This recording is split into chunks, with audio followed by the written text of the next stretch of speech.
Hi, I'm Felicia, And I'm still Giancarlo. and this is our review of Black and white. Because, baby, it don't matter. It don't matter if you're black or white. In Black and White, players face off as either the Black Army of Thargoton or the White Army of Religious Zealots from Bassania.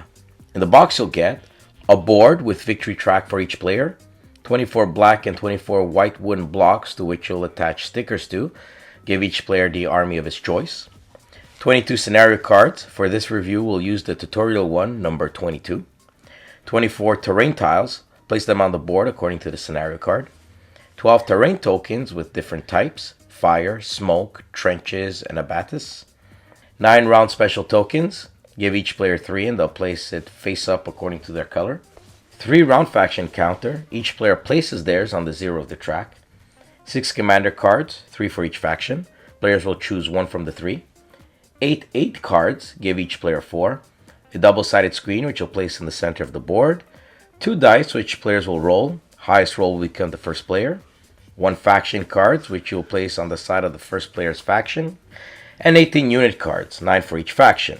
Give each player all their cards. For this scenario, each player will buy units for a total of 20 gold, which is written on the unit's card. You may buy several of the same units if you wish. Once chosen, place your cards face down.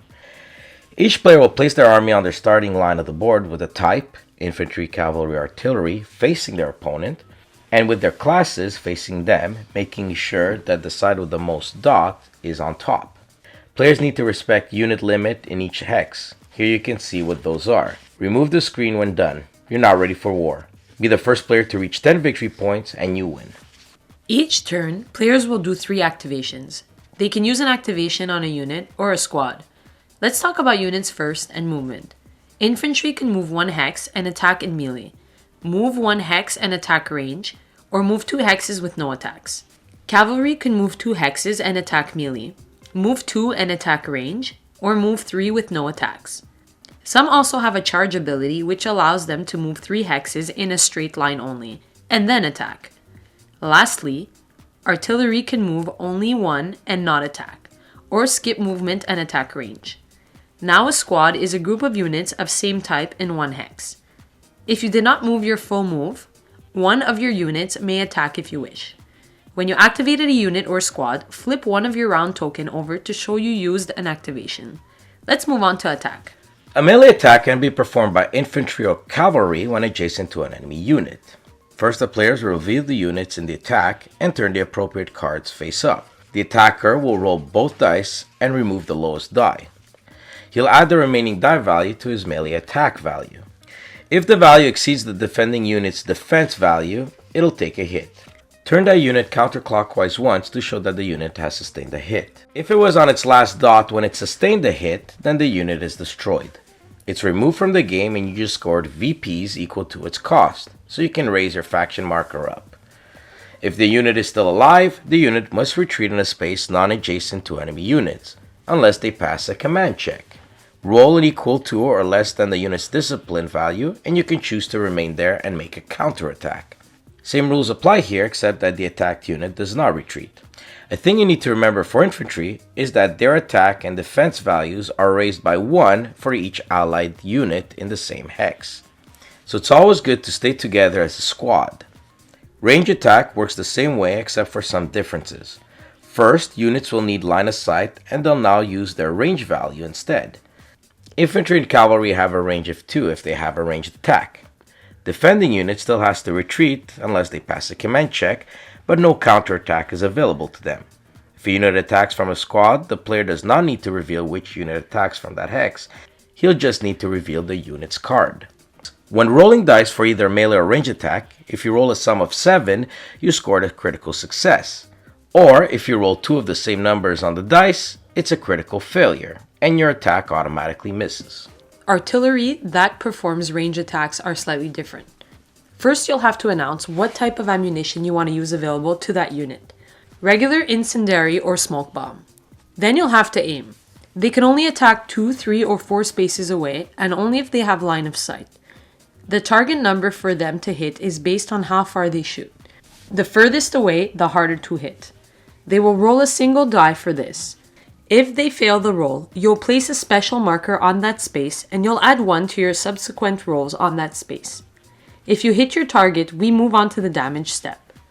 All units in that space will suffer a hit. Incendiary ammo will make you place a fire token on that tile. Every unit will take a point of damage and another one if staying there at the end of the turn.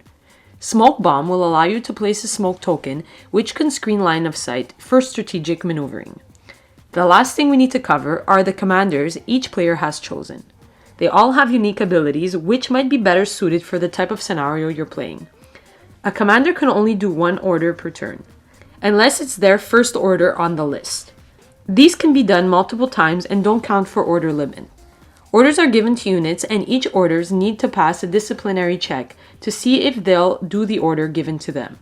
Other rules apply to terrain that is clearly listed on the aid card, and many abilities from specific class of units which are described in the rulebook. Play until one player has met their victory condition of their scenario to claim the spoils of war. What struck me very early on about what Black and White does well is how it incorporates the feel of a grand epic war game into this compact, ready-to-go little box. The rulebook is small compared to other games of this genre and fairly easy to understand, so it's a great gateway game for people wanting to try this genre, while offering enough tactics and strategies for seasoned players. The artwork is fantastic and very different from what we're accustomed to in board gaming. But what I found lacking was a sense of who these guys are. I wanted to know their story and get involved with the army I'm playing. To me, it simply felt like I was just moving these wooden tiles about. I wish the theme would be more prevalent. I like that little sense of mystery the game has as a mechanic and what type of class a type of unit is, but that shouldn't apply to the players in knowing a little more about the history of these people and its world. Interesting dice mechanics, which offer a little bit of something different from traditional war games.